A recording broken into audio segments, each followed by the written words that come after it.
সাধারণ শরবত কিংবা জুসের তুলনায় আমার তৈরি এই জুস 10 গুণ বেশি হেলদি। আমি একটু ডিফারেন্টভাবে এটা বানিয়ে নিই, চলুন ঝটপট রেসিপিটা আপনাদের সঙ্গে শেয়ার করছি। ইসবগুলে ভুষি 1 টেবিল চামচ, চিয়া সিড 1 টেবিল চামচ, হাফ কাপ পানিতে আমি ভিজিয়ে রাখবো প্রায় 10 মিনিট মতো। তো এটা ভিজতে থাক। আমি এখানে ব্লেন্ডার জারে নিয়েছি 2 কাপ তরমুজ, তার সাথে দিয়ে দিলাম হচ্ছে বিট।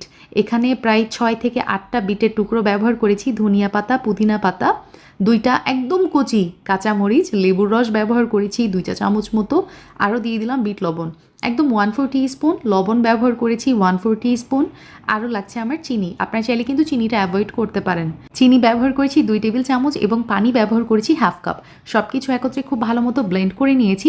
ছেঁকে নিতে হবে না, কিছু না। এই অবস্থাতেই আমি ওই যে ইসবগুলের মিশ্রণটা দিয়ে দিলাম, ইসবগুলের ভুসি, তার সাথে ব্যবহার করেছি কতগুলো বরফ কুচি। পারফেক্ট, তৈরি হয়ে গেছে আমাদের হেলদি এবং রিফ্রেশিং তরমুজ এবং বিটের জুস, রেডি টু সার্ভ।